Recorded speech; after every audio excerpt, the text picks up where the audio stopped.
Assalamualaikum warahmatullahi wabarakatuh. Nama saya Joy Rena Rifayaki dengan NIM T 2019-807. Saya dari Biologi 1 Angkatan 2019.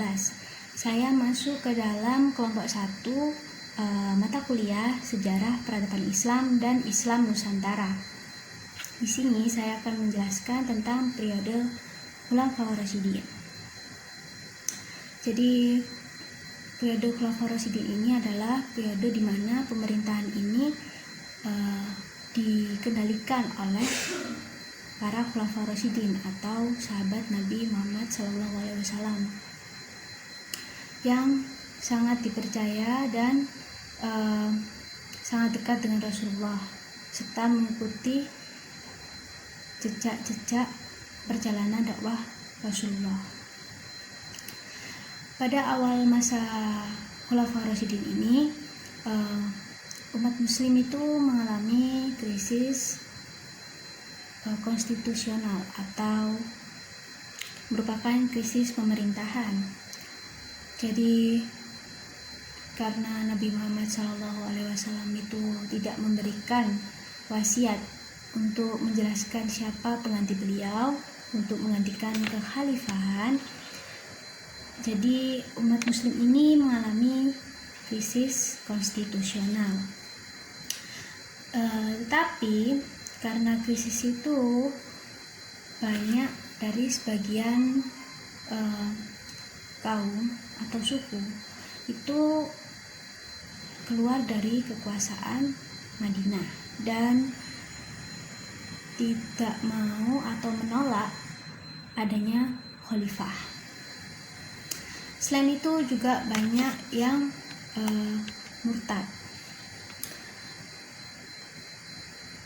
Dikarenakan juga tidak ada nas-nas yang menjelaskan tentang bahwa Nabi menjelaskan cara menyerahkan kekhalifahan atau menunjuk khalifah sepeninggalnya, maka sahabat Nabi ini mengusulkan beberapa kaum muslimin ini mengusulkan beberapa sahabat Nabi yang dekat sekali dan mengikuti serta sangat dipercaya oleh Nabi, yaitu Abu Bakar, Umar bin Khattab, dan Utsman bin Affan serta Ali bin Abi Thalib. Menurut sejarah ada beberapa sistem yang dipakai untuk pemilihan khalifah.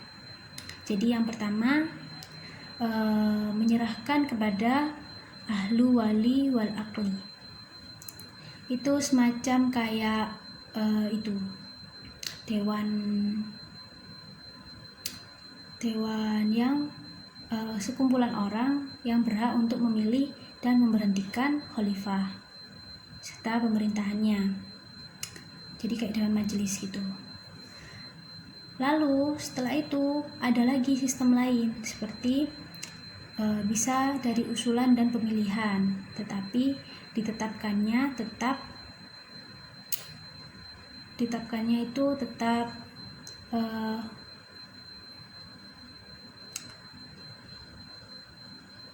dengan musyawarah dan dibaiatnya pasti setelah sepeninggal kekhalifahan pendahulunya atau sebelumnya. Lalu ada lagi yang menggunakan sistem mengusulkan khalifah tetapi langsung untuk memerintah, langsung disuruh untuk berkuasa. Tetapi pembaiatan dan pemilihannya itu tetap dilakukan setelah khalifah pendahulunya wafat. Ada lagi tentang pencalonan yang boleh dilakukan khalifah yang masih berkuasa, dan pemilihan dilakukan setelah khalifah wafat dan dibaiat secara massal. Intinya dari seluruh apa yang menurut sejarah itu semuanya menggunakan prinsip musyawarah. Langsung saja kita masuk ke Islam masa Khalifah Abu Bakar.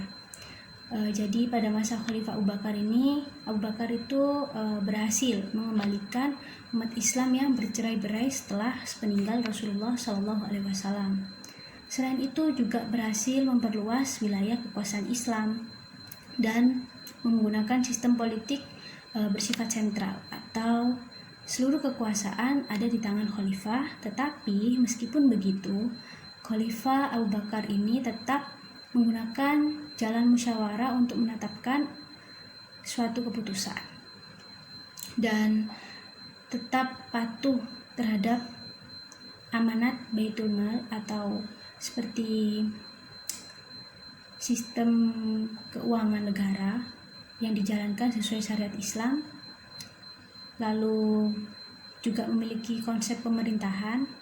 Jadi pemerintahannya itu sudah memiliki konsep-konsep. Lalu sesuai dan patuh terhadap undang-undang. Jadi tidak ada perbedaan antara kaum muslim dengan khalifah. Jadi disamaratakan. Terus habis itu Islam masa Khalifah Umar bin Khattab. Jadi pada masa Khalifah Umar bin Khattab ini itu Umar bin Khattab membentuk lembaga-lembaga ahlul hal wal aqdi, lembaga-lembaga majelis yang bisa untuk memilih dan memberhentikan khalifah, atau yang berwenang memilih dan memberhentikan khalifah, seperti dewan perwakilan gitu. Terus juga membentuk majelis syura atau dewan penasehat. Ada juga membentuk nizamul mali atau departemen keuangan dan departemen kepolisian dan keamanan serta departemen pendidikan. Lalu pada tahun 635 Masehi juga berhasil menundukkan Damaskus, ibu kota Suriah. Lalu menaklukkan Hama, Hinisrum, Lazikiyah, dan Aleppo. Lalu kota suci dan kiblat umat Islam ditaklukkan dengan syarat Umar sendiri yang harus menerima kuncinya. Lalu penaklukan Suriah, Mesir, dan sebagian besar Persia, dan pembentukan Diwanul Junud. Selain itu juga memegang kepemimpinan pusat dan menunjuk seorang gubernur sebagai pemimpin provinsi. Setelah itu penyebaran agama Islam yang pesat pada masa Khalifah Umar itu, jadi Islam itu berkembang pesat dan ilmu pengetahuan pun juga berkembang pesat.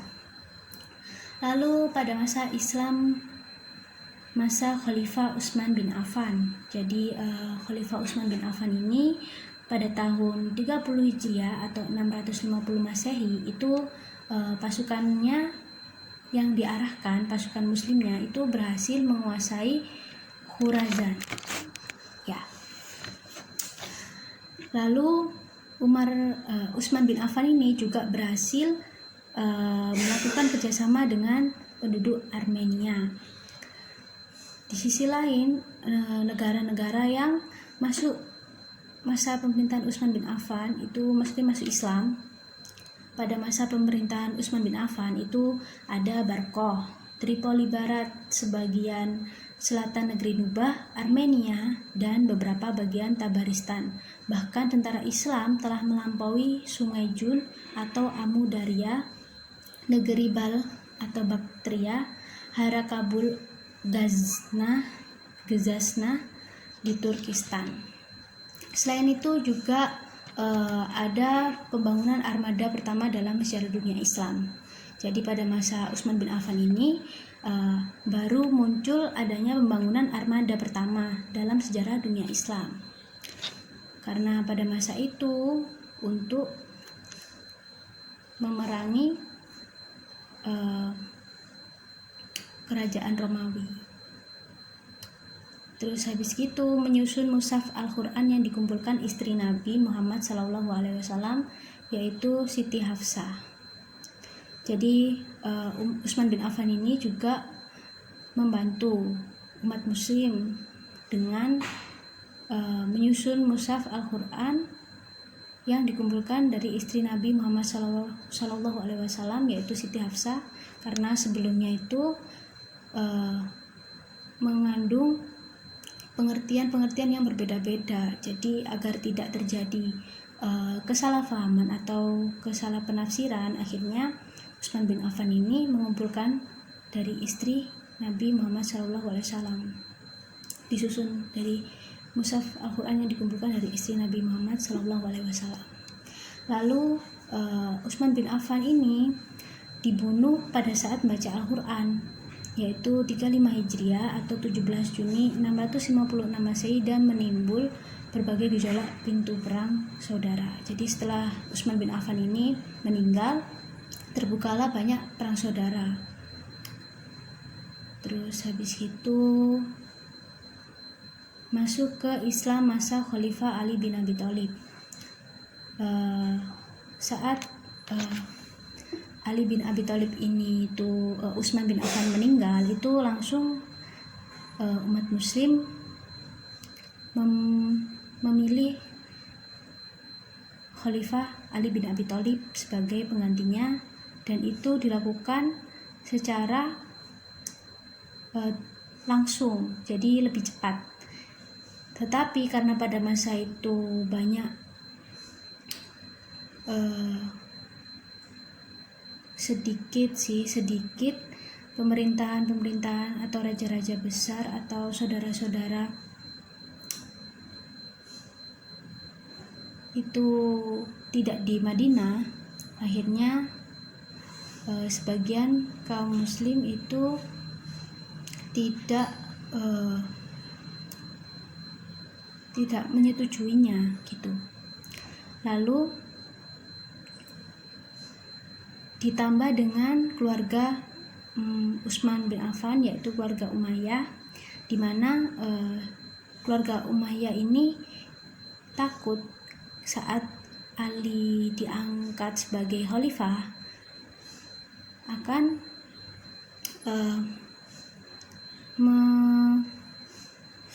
mengganti jabatan yang diperoleh keluarga Umayyah ini dari Utsman bin Affan dan mencabut seluruh fasilitasnya. Jadi keluarga Umayyah ini takut kalau Khalifah Ali bin Abi Thalib itu mencabut jabatannya dan fasilitas yang sudah didapatkannya. Akhirnya melakukan pertentangan kepada Ali bin Abi Thalib dan penolakan kepada Khalifah Ali bin Abi Thalib.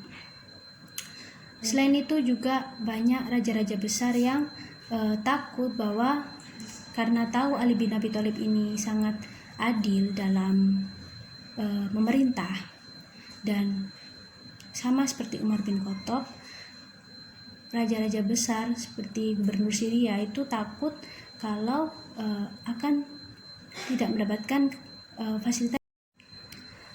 Jadi raja-raja besar itu seperti gubernur Syria itu takut kekuasaannya itu tidak mendapatkan kekuasaan yang sudah didapatkan sekarang gitu, tidak bisa berbuat curang intinya itu, karena harus adil gitu.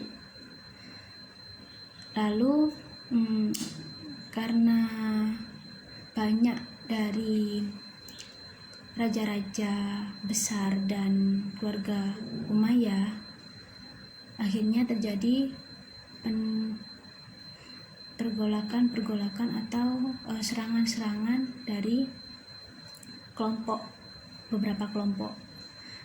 Kelompok yang pertama itu kelompok Abdullah ibnu Zubair, dan kelompok yang kedua dari kelompok Muawiyah yang dipimpin oleh gubernur Syria. Dari diplomasi perang ini Ali mengalami kekalahan dalam diplomasi perang. Lalu karena kekalahan itu lahirlah golongan Syiah. Untuk penjelasan lebih detailnya ada di makalah. Jadi sekian dari saya, kurang lebihnya mohon dimaafkan. Untuk lebih jelasnya ada pada makalah, dan apabila masih banyak terdapat kekurangan mohon dimaklumi. Sekali lagi mohon maaf sebesar-besarnya. Assalamualaikum warahmatullahi wabarakatuh.